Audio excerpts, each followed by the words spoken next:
师叔。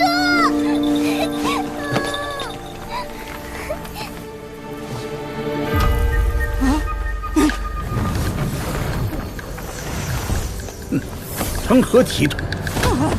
没死，不活了，死了拉倒。我数3声，还不起来，大道别再奢望。3、2、2。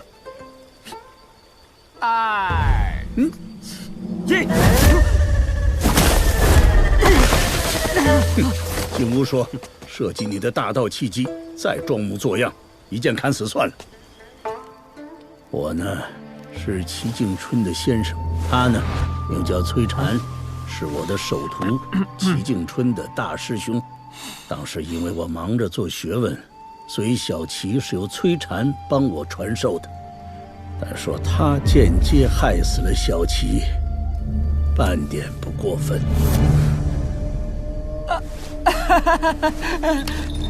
这次死定了！老头子，你害人不浅。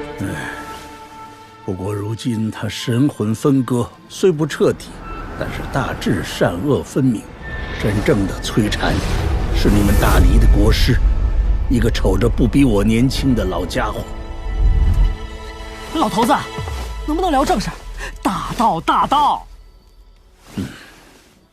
陈平安，我想在你身上截取一段光阴溪水，来作为聊天的开场，可否？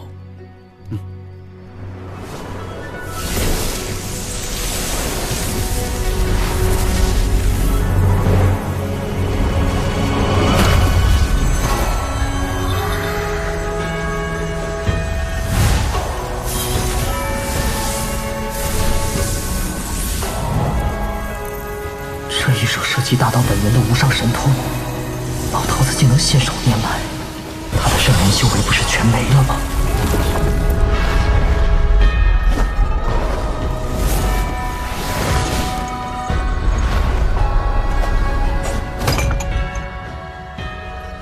这嫁衣女鬼可恨，滥杀无辜，罪行累累。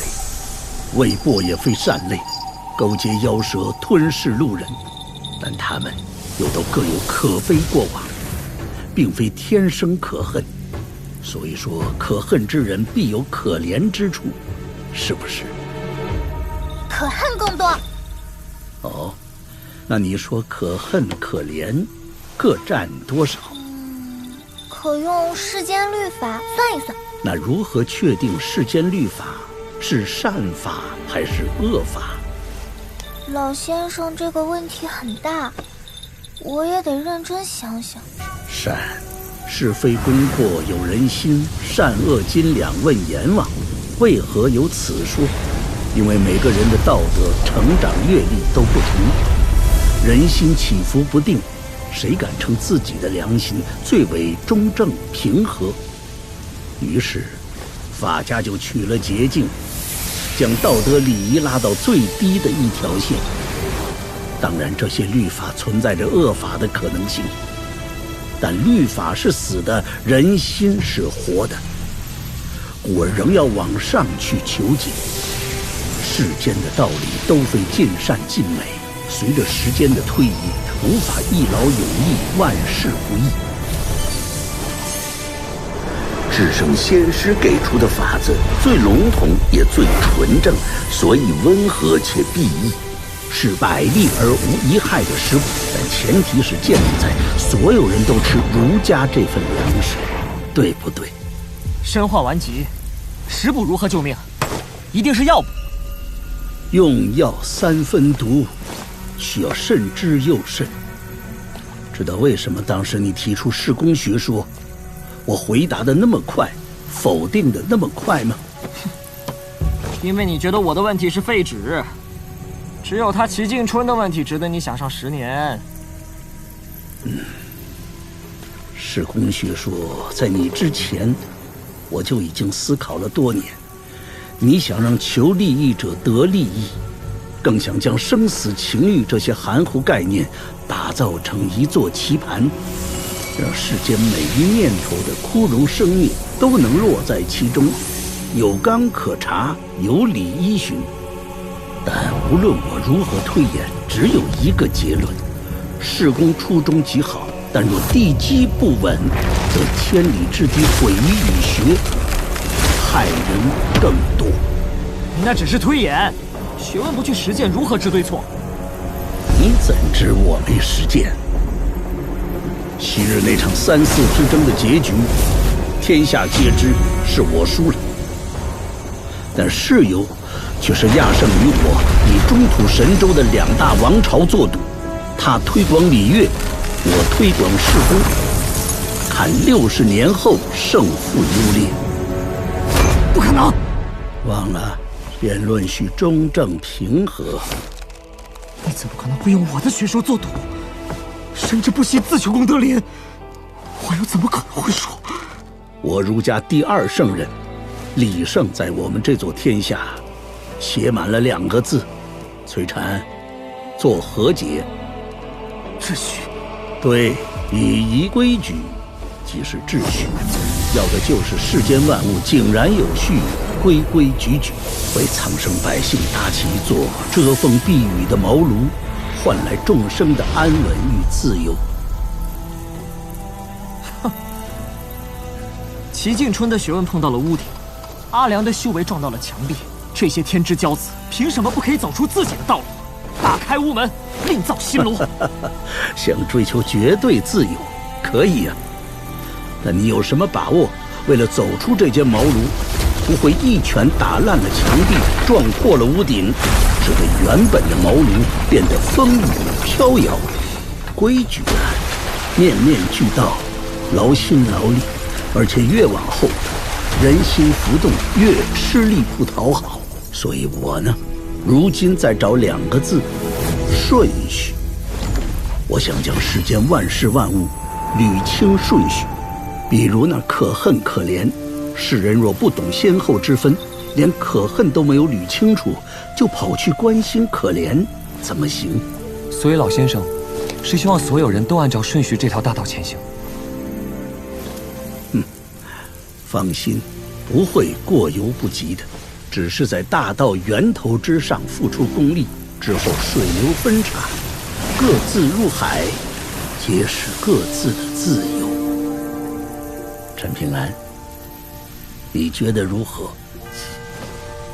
老头子，你显摆了这么多，不就是为了收徒吗？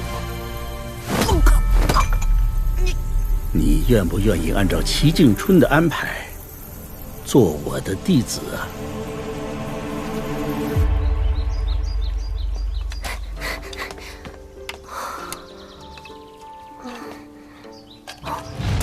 什么？你们去买了这么多好东西，咋不叫醒我？哼，谁让你那么喜欢睡懒觉？这叫有得便有失。哇！还要生火偶吗？都怪我那个死脑筋的大哥，非让我听道士的话，红色辟邪，不能图新鲜就换了其他颜色。哈哈，我可听阿良说，红配绿，赛狗屁！嘿嘿，李环，你给我站住！李环，李环！哼，以后见着了那个臭道士，我一定要揍他一顿。20两，15两，那就15两，10两。哎呀，文生老爷，为什么给小师叔买的那几本书那么粗浅？虽然便宜，但是也不能浪费钱嘛。不，天下最有学问的书籍，一定是深入浅出，最适合教化苍生。比如道祖那本5000言，非常廉价，要的就是低门槛、广撒网，这个弟子满天下。道理在书上，做人在书外。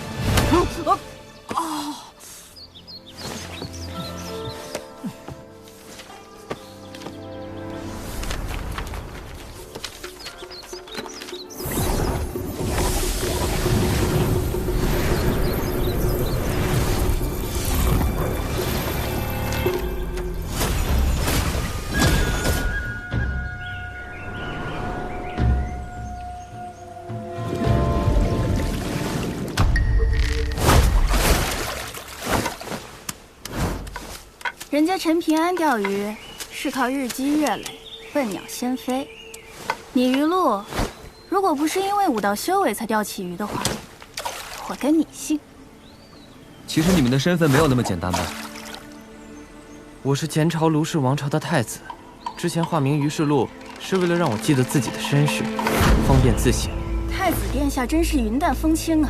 我可是师门上下数百条性命，为你卢氏殉国了，你忘了吗？我自幼因谶语被赶去敌国大黎的书院，从未掌政。谢谢，我能如何？我不叫谢谢，我叫谢灵月，是封神谢氏子弟。身为炼气师，我只差半步就可以跻身第8境龙门境。要不是因为大黎皇后用困龙钉钉入我窍穴，怎会沦落至此？我恨你们卢氏昏聩庸碌，我更恨太子爷，你甘心给崔禅这个仇人当仆役？有骨气怎么不去死？自杀不算英雄，可以光明正大的刺杀吗？你，陈平安，能借我100两银子吗？好给谢女侠建座忠义大坟，以表敬佩。我道理懂得不多，但我知道有些账暂时算不清，就先放一放，别忘了就行。聊完了。哎呀，我也透个底，我如今修为尽失，连爬个山都累得像条狗。你们2个要动手的话，就快点。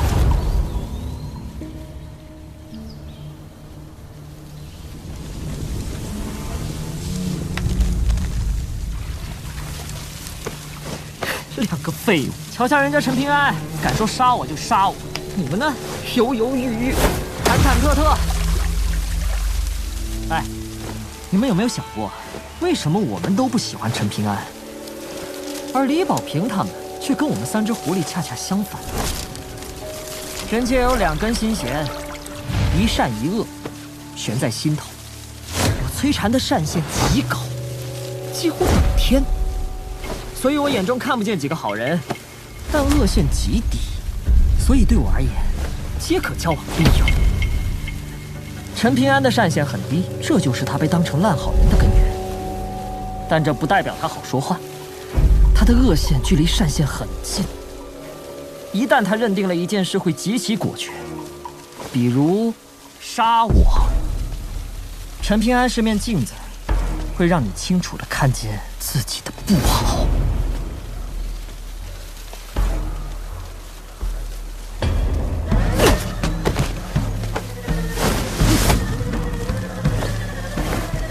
别以为我看不出来，你们2个骨子里的傲慢劲都快渗出来了。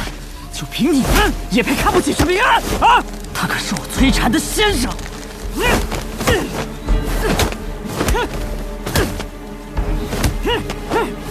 啊，是。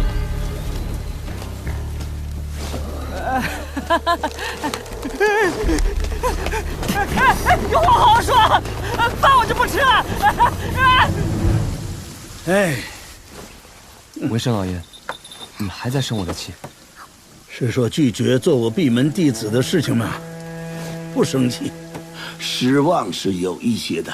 老先生说的很多道理，我觉得很对。比如可怜可恨顺序之说，那个佳音女鬼，我当时就很想杀，现在更想杀她。我想对她说，你有你的可怜之处，但绝不是你把痛苦转嫁给无辜人的理由。所以她该死。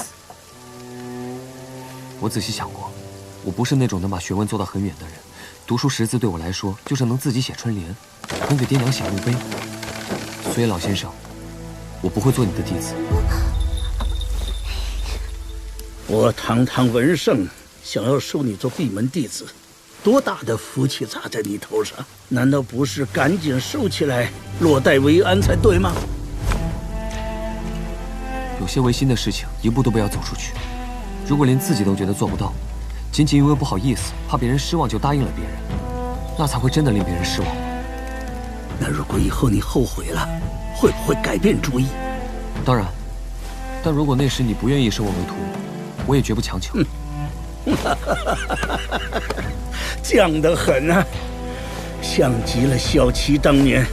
恐怕这就是当初在小巷里，他愿意对你作揖还礼的原因吧。罢了，既然时机未到，我就不强人所难了。你头上的玉簪是我拿走的，只是为了让你简简单单而已。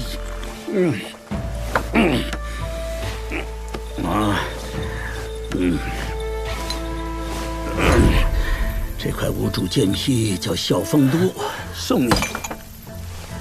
以后有机会去中土神州，一定要带着他去趟穗山，喝上一顿美酒。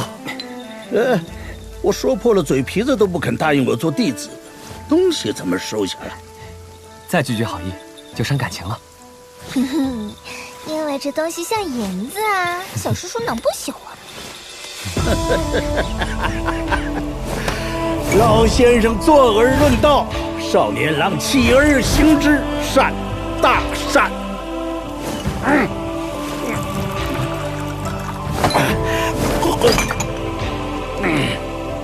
我怎么愈发觉得我真他娘的牛！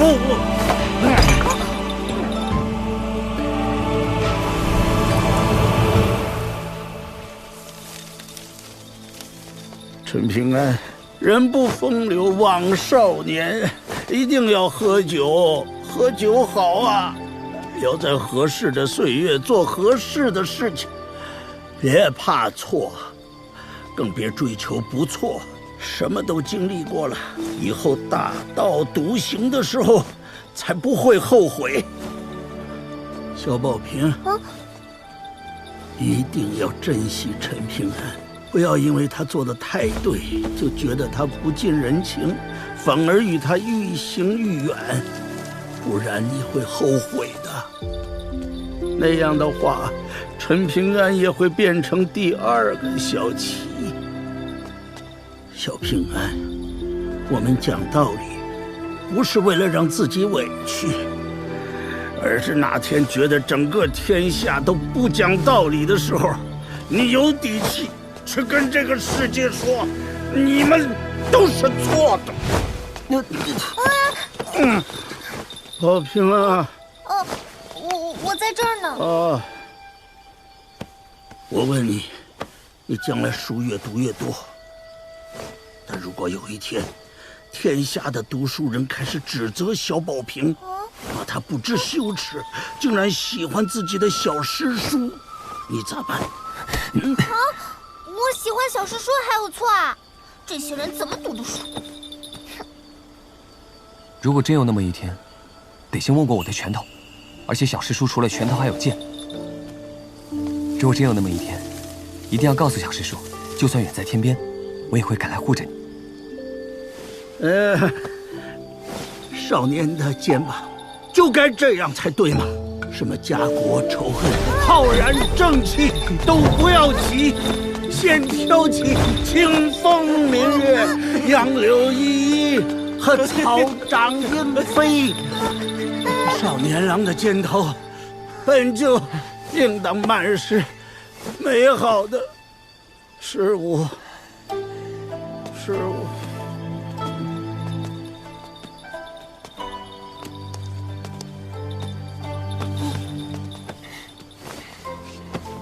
将来小师叔御剑飞行，咻一下，从万里之外来到你身边，到时候你就跟人说，这是我小师叔哎，帅不帅气，厉不厉害？帅气帅气帅气！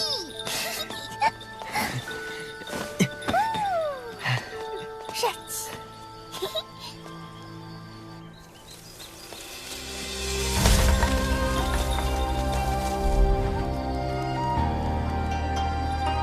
陈平安，天下没有不散的宴席，那半个崔禅，以后就交给你了，替我言传身教。其中身教重于言传。我说老爷，你怎么总护着那个大坏蛋啊？没办法呀，他走错路，过大半在我。当年教导有误，不该那么斩钉截铁、全盘否定，给他造成一种我很武断下结论的误会。以后你们对身边人不要灯下黑，否则会很伤心的。小宝平，下次见面可别喊我文圣老爷了，师祖还是师公的称呼，随便叫一个。你们呐，不要总想着快点长大，越长大，身不由己的事就越多，衣服靴子越新越好，朋友却是越老越好。可老了，就会有老死的那天。林守一说山上神仙能活100年甚至1000年，那100年后、1000年后呢？那我先走。小宝瓶啊，你这样的好姑娘，若是有天不在人间了，我这个老头子恐怕喝酒都没滋味了。对，咱们谁都不要死。这就对了。走喽。师公，咋了？你不是应该咻的一下就消失不见吗？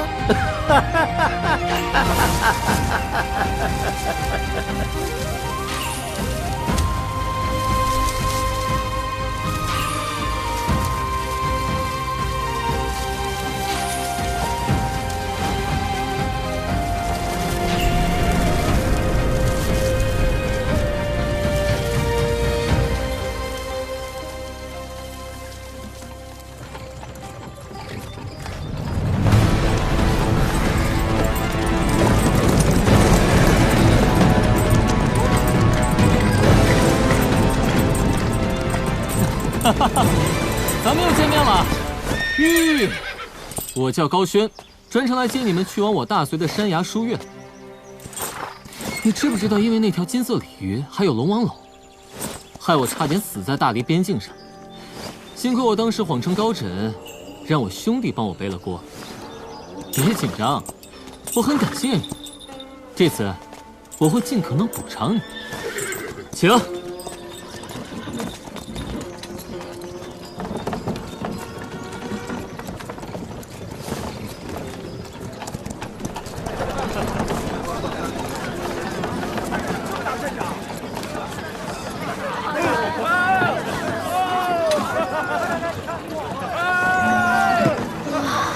原来齐先生这么大力气呀！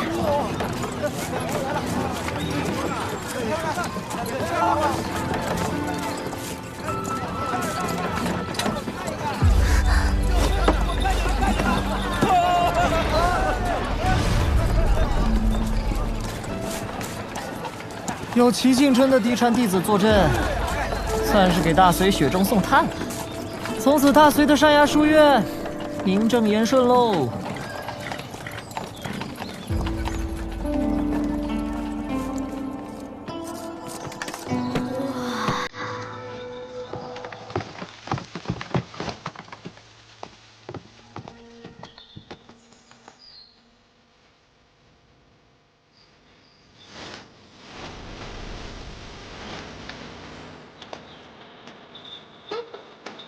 小师叔呢？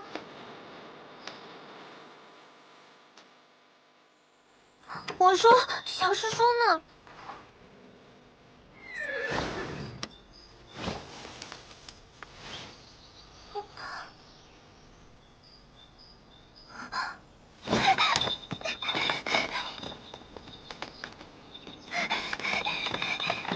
宝瓶，小师叔不告而别，没有跟你们一起进书院。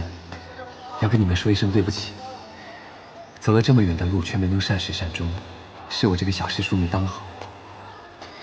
你们要好好读书，以后有人出现，小师叔好跟人吹牛，说我陈平安认识李宝平，认识李怀，认识林守一，认识天下第1位女父子。小师叔，小师叔！回去之后，我会去你家里报个平安，也跟你大哥说，你这一路上都很听话，也很能吃苦。我给你，还有李怀、林守一，每个人都准备了1根绿簪子，算是一别赠礼。小师叔的字写的不好，你们可别嫌弃啊。如果觉得不好看，藏起来就是了。这一路上我也没帮什么大忙，都是你们自己解决的。还有，李怀胆子小，以后你要多找他玩，别让他在书院被人欺负。林守一性子冷，你也要多和他聊聊。于洛和谢谢都很厉害，以后真有了冲突，宝平，你千万别急匆匆一个人冲到最前头，可以找他们俩帮忙，不用难为情。哪怕欠了他们人情，以后小师叔帮你还就是了。还有，就是记得收好阿良给你的银色小葫芦。事情都交代的差不多了，最后小师叔还是要跟你们说一句，对不起。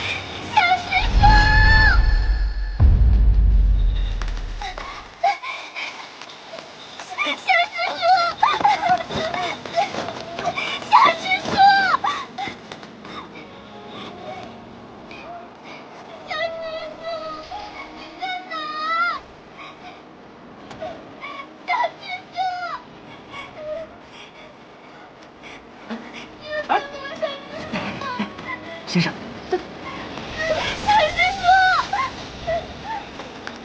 小师叔，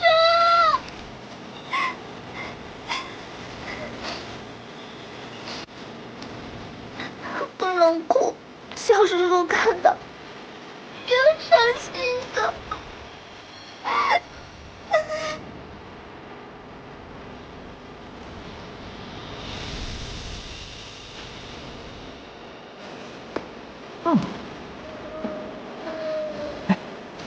先生，既然舍不得，怎么就偷偷走了？你这个当小师叔的，就不怕他们在书院给人欺负了？